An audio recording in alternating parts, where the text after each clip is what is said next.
Hello and welcome to the audio recording of Chapter 21, Vulnerability and Vulnerable Populations, an overview. This chapter we're going to look at some different genetic compositions, social environmental resource skills, support systems, and access to healthcare that influence people's health.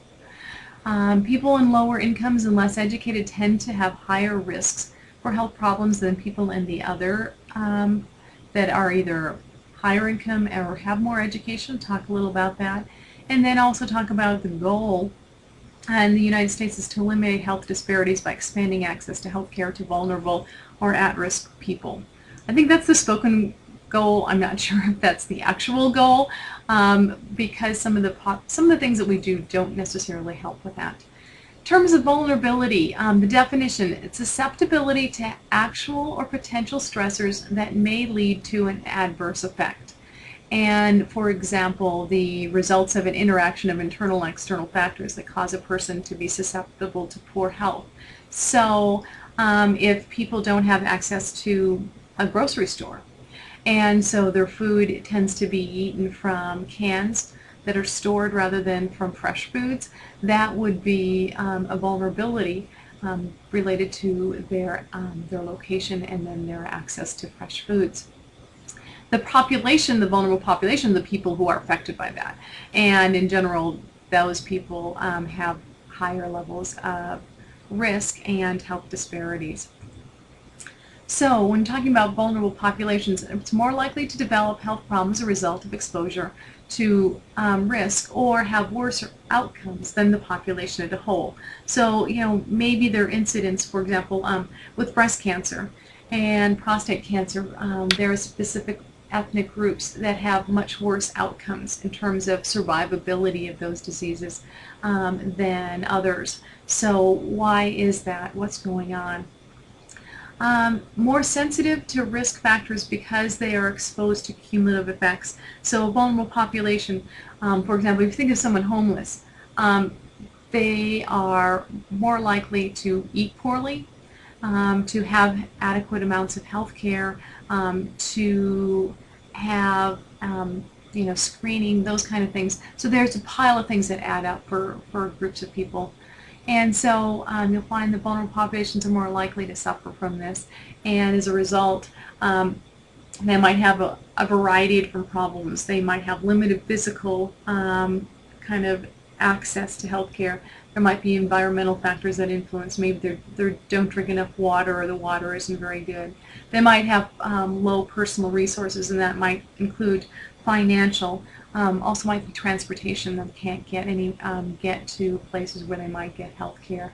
Biopsychosocial resources. They may not have support from other people and feel additional stresses both emotionally and physically. Predisposing factors, like I mentioned before, economic but also social. People who live in isolation, who don't have a support system, are more likely to have problems. And you think about elderly people maybe alone at home, but you also might think of people who are migrant workers who go from one place to another. They may not have a strong social support system to help them. Or even, to know who to ask. Where do I go if I'm sick or I need screening? Poverty is a primary cause of vulnerability in the United States. Poor people have higher rates of chronic illness, infant mortality, and morbidity are higher. So the likelihood morbidity is to get sick and mortality is to die are higher. Their life expectancies are shorter. They have more complex health problems.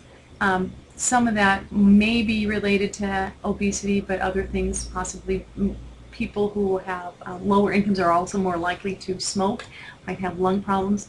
Unfortunately, child poverty rates are twice as high as those of adults because people who have kids tend not to have a lot of money. And I saw a chart of the top of 25 industrial countries, and we're talking about like Germany and England and Sweden, and basically the children in the United States were 25 out of, they were the lowest in terms of these industrial countries in terms of the number, I should say, the highest in terms of children living in poverty. So it's more likely for a kid in the United States to live in poverty than in 24 other industrial countries in the United States.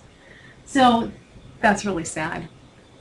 Age is related to vulnerability because people both ends of the age continuum are less able to physiologically adapt to stress. So children and adults, part of it is the immune system, their heart might not be able to do it, and also we're talking about some other physiological things that predispose them to vulnerability. So outcomes of vulnerability can be negative, and we talked about lower health status, dying younger. It's a little redundant, but vulnerable populations often have worse health outcomes. I think it seems very redundant, sorry, the last one. So there's a cycle of vulnerability. One thing happens, then another thing happens, then another thing happens, and that can lead very quickly to feelings of helplessness. There have been some policies which have changed healthcare a little bit. These you don't need to know, but there was a Social Security Act in 1935 that created federal support for the elderly and poor. Social Security Amendment in '65 helped with Medicare and Medicaid, but in reality Medicare and Medicaid don't meet all the needs of people. The Balanced Budget Act of 1997 influenced resources and unfortunately has made it more difficult to fund some healthcare opportunities. Ways to manage care and insurance affecting vulnerability is there are many health insurance companies that do not provide health care to people who don't have the money because they're expensive. So trying to get coverage for people who might not have it is definitely a risk or something that the United States needs to work on. We prefer to care for the healthiest people rather than the most vulnerable in terms of our managed care organizations, but we really should be flipping it around and looking at treating the more vulnerable. They are expensive and they have multiple problems, but you kind of pay now or pay later in my view. So lack of insurance is a major contributor to the vulnerability and lack of access to health care. Nursing interventions. We tend to try to focus on family-centered services, looking at one-stop centers where people can get treated for multiple reasons. I have worked as a volunteer at a clinic for runaway kids in Portland, Oregon, and it's called the Outside In. And we would have kids come in and it would have, they'd come in for like, oh, I have this rash. And then I'd say, what else? Because they always had multiple different problems. And so if you just stop at trying to catch the one, like maybe the broken finger or the laceration on their head or something like that, you're not meeting theirs. Go deeper, find what else is going on and try to get all those solved in one place. If we can, like I said in the other videos, we need to go to where people are. We don't need, and we shouldn't expect them to come to us. If we really want to make a difference, we need to provide for them where they are and in languages that they can understand and in ways that they feel comfortable. So we need to provide comprehensive health care, looking at the social and economical needs. This is a great opportunity for case management, and I highly recommend think about case management works for vulnerable populations because of the multiple problems, and they have social problems and economic problems. Having someone that can really follow those, such as a case manager, is very helpful. So comprehensive care is needed. We need to also be advocates. Sometimes people may not speak up for their own needs because they don't feel comfortable with that. We need to help them out. We also need to look at social justice and look as nurses, where are these needs not being met? How can we help? We need to be culturally and linguistically appropriate so people can be understood and understand in their own way what's going on.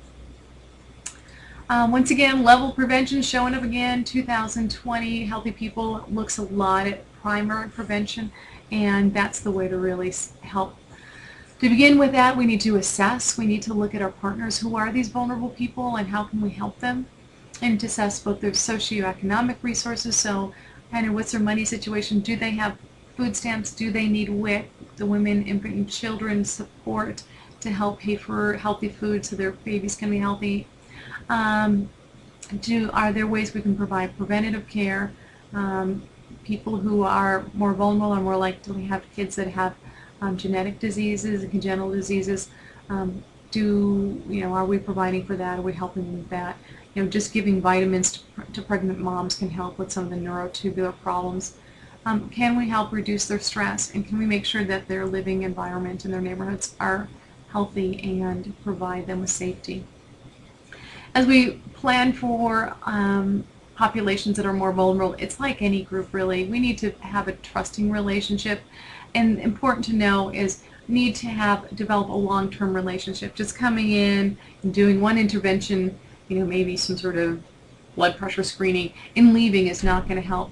The trust won't be there, but being there again and again and again and being a reliable source of health care is really helpful. We need to show respect, compassion, and concern, of course. Don't make assumptions about people. Just because a person speaks another language doesn't mean necessarily that they're low income. They may not be, but just because they speak English doesn't mean that they have a decent income. So you want to take a look at what are you thinking about. Coordinating care services is once again where case management really help advocate for them, help prevent diseases. Know that you're going to walk beside them, not ahead of them. You're going to be partners with them in their health, not telling them what to do, but helping them understand their resources and how to make the most of them. And developing social networks within the group and be part of that is helpful. Like I said, case management, very, very important for working with vulnerable and going where the people are and not expecting them to necessarily come to our hospitals or facilities because that's not going to happen in many cases. Thank you very much. Have a great day, and talking to you soon. Let me know if you have questions. Bye now.